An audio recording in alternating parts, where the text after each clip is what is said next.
అందరికీ నమస్కారం. నేను మీ గంటి ఉష. నా మిత్రులకి, శ్రేయోభిలాషులకి, సబ్స్క్రైబర్స్కి, నా వీడియోస్ చూసి ప్రోత్సహిస్తున్నటువంటి అభిమానులందరికీ కూడా కృతజ్ఞతలు, శుభాభినందనలు. అలుగుటయే ఎరుంగన అజాత శత్రువే అలిగిన నాడు సాగరములన్నీ ఏకము కావా అన్నట్టు ఇన్ని సంవత్సరాలుగా భారతదేశం ఎంతో సహనంతో, ఎంతో ఓపికతో వారికి బుద్ధి వస్తుందిలే అని, వారి తప్పులని, వారు చేసిన అఘాయిత్యాలని ఎన్నో ఎన్నో సహిస్తూ వచ్చింది. కానీ ఈ రోజున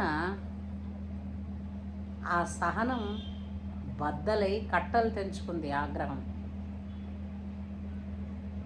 శివుడు మూడో కన్ను తెరిస్తే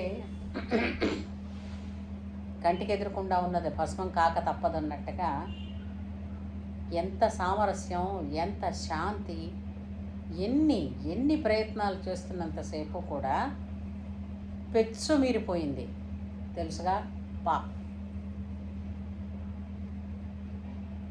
ఇప్పుడు ఎలా ఉంది? దినదిన గండం దీర్ఘాయుషులాగా ప్రతి క్షణం భయపడుతోంది.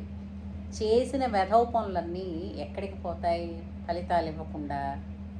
ఏ పనైనా, మంచి పనైనా ఫలితం ఇస్తుంది, చెడ్డ పనైనా ఫలితం ఇస్తుంది, తప్పదు. ఈ రోజున పాక్ తన ప్రజలే తనని ఎదురు తిరిగి తనపై తిడుతున్నాయి. ఎంతసేపు ఉగ్రవాదానికి పెద్దపీట వేసావు తప్ప ప్రజల భవిష్యత్తు కోసం, దేశం అభివృద్ధి కోసం ఏమైనా పాటుపడ్డావా? నీ జాతిని కాపాడుకోలేని నీకు దేశం ఎందుకు? అంతా స్వార్థమే. ఎంతసేపు ఒకళ్ళ మీద పడి ఏడుపు తప్ప నా దేశాన్ని నేను చూసుకుంటాను, నా ప్రజలను నేను చూసుకుంటానన్న ఇది ఉందా? ఇంకితం ఉందా? ఈనాడు కాదు కదా, యుగ యుగాలు మారిన కాశ్మీర్ మాది. అట్టే మాట్లాడితే దానికి గాలి కూడా పీల్చకుండా చేస్తాం. భారతదేశంలోని ప్రతి ఒక్క పౌరుడు కాశ్మీర్ మాదే అని తలుచుకుని ఎలుగెత్తి మాది కాశ్మీర్ అన్న రోజున ఆ ఉచ్చారణ గాలికే మీరు ఎక్కడికి కొట్టుకుపోతారో తెలియదు. ఇన్నాళ్ళు ఉగ్రవాదాన్ని పోషించి ఏం సాధించారు? ఆర్మీ చీఫ్ ఏమో పారిపోయాడు, ప్రధానమంత్రి ఏమో పైల్స్ అని చెప్పి కూర్చున్నాడు హాస్పిటల్లో. సిగ్గులేదు మీకు? చేత కాక అప్పుడప్పుడు క్రికెట్ కానీ, హాకీ ఆటలో కానీ భారతదేశం మీద గెలిస్తే ఎప్పుడైనా అప్పుడప్పుడు పెద్ద గొప్పలు చెప్పుకున్నారు. ఎంత సహనంతో కూర్చుంటే సహనానికి విలువ లేదా? ఎప్పుడూ కవ్వింపు చర్యలేనా?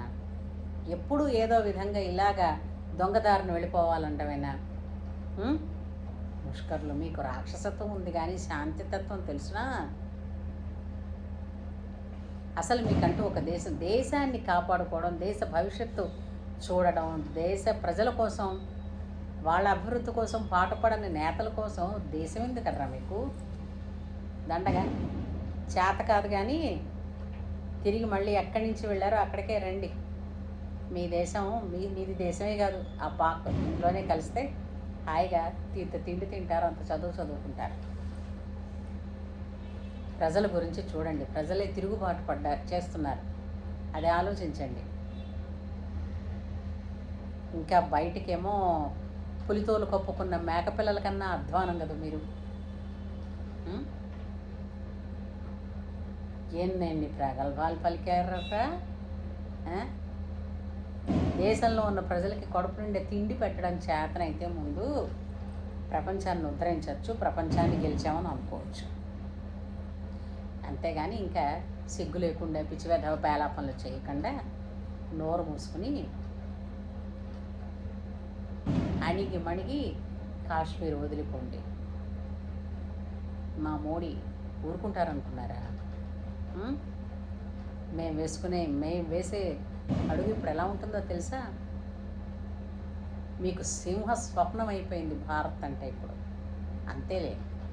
ఎందుకంటే మెత్తగా బతిమాలంతసేపు ఎవరు ఉండరు. దెబ్బగా పడితే కానీ దెయ్యం వదలదు కదా, అది. అందుచేత ఇక మీద బుద్ధి తెచ్చుకుని కాశ్మీర్ని విడిచిపెట్టి మీ బతికేదో మీరు బతకండి, అంతేగాని ఇప్పుడు కాదు, ఎప్పటికీ కాశ్మీర్ మాది. కాశ్మీర్ మా నుంచి ఎవడూ తీసుకోలేడు. మేము కాశ్మీర్ని విడిచిపెట్టేదే లేదు. భారతదేశానికి మకుటమే కాశ్మీర్, అది మాది, ముమ్మాటికి మాదే, ఎప్పటికీ మాదే. ఇది గుర్తుపెట్టుకోండి.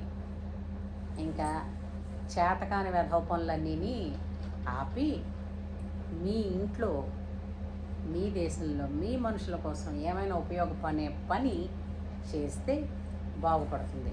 ఏమంటారు? ఇక మూసుకొని వెళ్ళండి, దొబ్బేయండి మా ఇండియా నుంచి, మా కాశ్మీర్ నుంచి. జై హింద్.